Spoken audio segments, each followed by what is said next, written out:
It's only us, no day but today.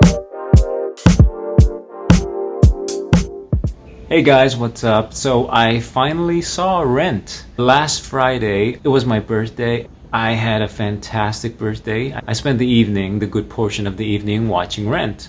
It's kind of funny that it's almost been a year since, I'd reviewed the whole Tick Tick Boom thing, the whole Jonathan Larson thing, and then a year later, there's this opportunity in front of me to see local production of Rent, and for it to fall on my birthday was just fantastic. So I spent last Friday watching Rent, and it was amazing. I had a great time. If I'm being completely honest, at first I was a little bit hesitant because I'm a guy who had never been truly exposed to musicals or any kind of stage productions, really. I mean, I've seen a few plays, a few stand-ups, but I don't think I'm a big musical guy. There's not a lot of musicals that I had seen. So I was a little bit skeptical. I was a little bit scared, like, oh, am I gonna like it? Will I enjoy it? But you know what? Having seen Tick Tick Boom and introduced to Jonathan Larson's work, I felt really confident that, I think I'm gonna like his work because I love Tick Tick Boom. I love the songs in Tick Tick Boom, and if the style of music and songwriting is similar to Rent, then I'm sure I was gonna like it, and I did. So the actual show was held in this place called Lotte Avenue in Jakarta. It was held in this pretty cool place where they usually have a lot of musicals and stage productions and so on and so forth. I went there by myself, and I do this a lot actually. I go to the movies by myself a lot. I go to concerts by myself a lot, which is, a lot of people have a problem with that. It could be awkward and, a little bit weird, but not for me. I went there and it was quite packed. Everyone was super excited to see this production. I was like, wow, awesome. I'm gonna show you some footage of, crappy amateurish videos that I took.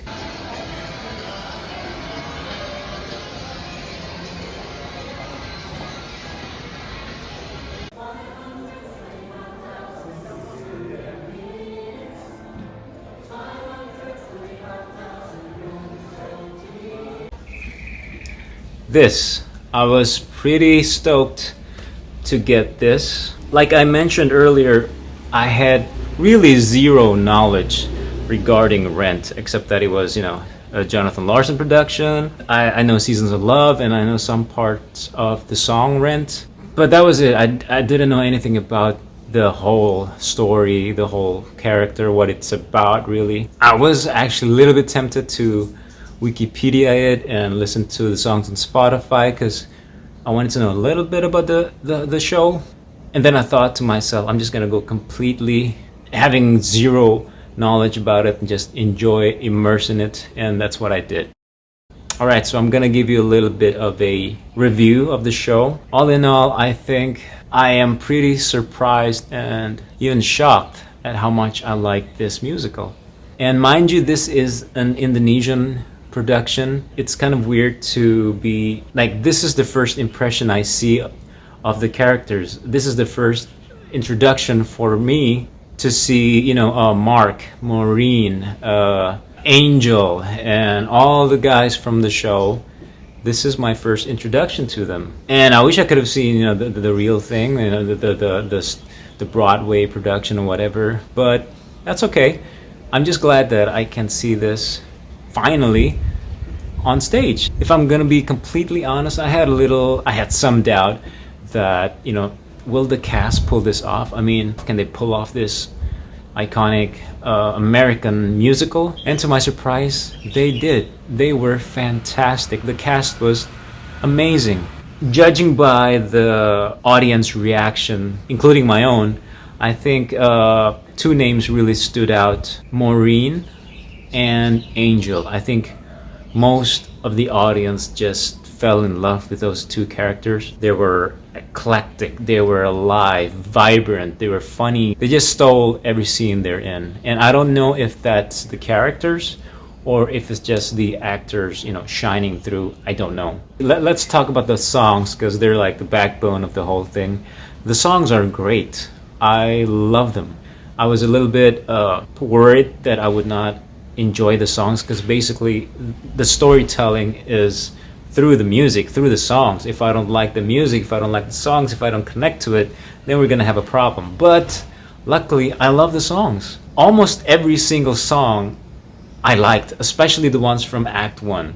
The song, what's it called again? I'm trying to remember. I'm trying to, scour my brain and not look in the thingy. Rent. I love Rent. I had heard it before, but I just love how they opened the whole show with Rent. It's such a beautiful, beautiful, cool song. I love it. Light My Candle. Yes, that's another song that I really, really enjoy. I think the nature of it is really cute. The whole flirting aspect of it, the whole playful aspect of it, I really liked it. And the actors play it really, really well. I see the chemistry there, and the song is just, it's really cute.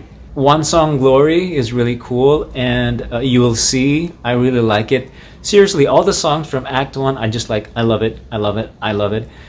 Even that song, the Tango Maureen song is really good, and the song with Angel, Today for You, Tomorrow for Me, I think that's what it's called. Yeah, I like that one too. Yeah, so I'm just really, I was really surprised at how much I like the song.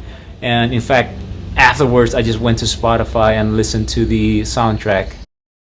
What else can I talk about? Oh yeah, there were some minor setbacks. I noticed, like sometimes they would have, like, let's say they would have 20 people on stage and some dude would be singing, but the light was not on him, so I had to, like, okay, who's singing? There was a little bit of that, but nothing major. And sometimes there would be a little sound system problem, like you would hear a little hiss here and there, and that would kind of mess up the whole song. But luckily it was just like maybe like 5% of the whole show, so I don't think that's a big deal.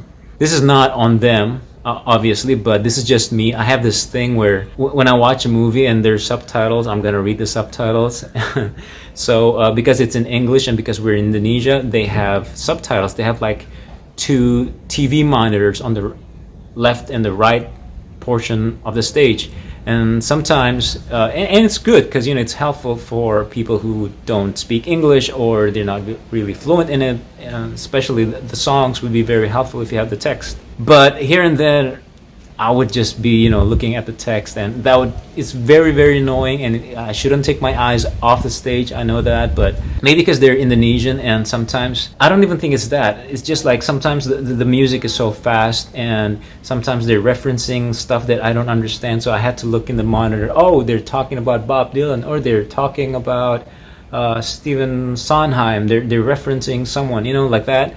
I want to talk about stuff that I initially didn't understand or connect. And I think that would be Maureen's. Like, she did this sort of avant-garde, kooky performance with the cow and stuff. And I don't think I really understood what that was all about, because her performance was really out there, and it was funny. It was funny as hell. It was entertaining, but I couldn't really understand it.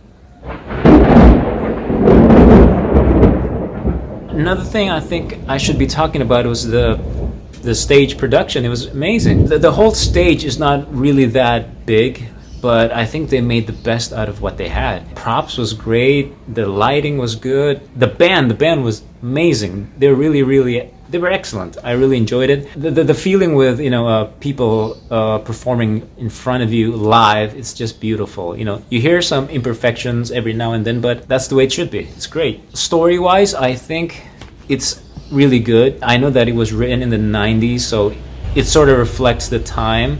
And watching it now in 2022, the impact is still the same, I think, because basically it's a story about community, it's a story about friendship, about love, it's a story about fitting in and finding your family outside your family. And I think it resonates with people who are young, people who are finding their place in this world. And had I seen it in my 20s, I think it would have impacted me greatly. I think I would have been really touched by this whole thing, because I remember being in my early 20s, mid 20s, where your family is basically your friends. Your whole support system is just your friends. And I love seeing that in this show. The relationship, the dynamic between the characters. It's something that I truly, truly love, and I respond to it. It's great. So that just happened. One thing I'd like to talk about is I'm really, really excited to see other versions of this great musical. I have bought a Blu-ray of Rent, the Christopher Columbus movie from 2006, I think. I want to see that movie so bad. And I'm gonna review it, or I might make a reaction. I don't know. Let me know in the comments which you want to see. Because I had just seen this version of Rent, now I want to see another take on it. I want to see Rosario Dawson's version of Mimi. You know, I want to see, what's his name, Anthony Rapp's version of Mark, because the guy who did Mark a few days ago, he was great, but I want to see another version of it, another take on it. Speaking of another take, it's gonna rain soon. It's really cool that, you know, the musical that I just saw a few days ago was a local Indonesian production. They put some Indonesian touches in the show, like a little bit inside joke there, a little bit of, you won't understand it unless you're Indonesian, and I thought that was cool. I want to talk about Jonathan Larson. I want to talk about his legacy. I cannot believe that all of this would not have been possible without him. So watching the show, it just made me realize what a genius this guy was. He wrote the songs, he made all of this, he made the characters. And having seen Tick Tick Boom, you can sort of see like the whole thought process on Rent, you know, the whole bohemia aspect of it, the whole you know, trying to make something out of your life in your 20s. When you watch Tick Tick Boom, you sort of, you can make the line, you know, how this thing started and then it goes to Rent. You can totally see that, and I really like that. Jonathan Larson, thank you very much. I am really, really blessed to have seen Rent, and I can't wait to see other versions of it, the movie, the whatever I can find on YouTube. You know, I can't wait to watch that. I'm very excited. One thing it's been stuck in my head is, you know, it's only us, it's only this, no day but today. I'm just smitten by Rent. Okay, that's basically it. I'm so grateful that I got to see it. I'm so happy that I spent my birthday watching Rent, and I hope someday maybe I'll get to see the Broadway version of it or something. I'm just happy. I'm just so grateful for the opportunity. I'm very happy. This is my way of saying thank you to Jonathan Larson, who was taken from us way, way too soon. And I can't wait to see more musicals. Let me know in the comments which musicals I should watch, or, you know, I should listen to next. I guess that's it. Next, I'm gonna watch the musical, the movie. I can't wait to see how the movie is gonna be different from the musical, because normally they are. That's my thoughts on Rent. Thank you for watching the video. If you guys like what you see, please support me and like this video, comment below, subscribe to my channel. This is Ben. I want to say thank you for watching, and I'll see you next time. No day but today.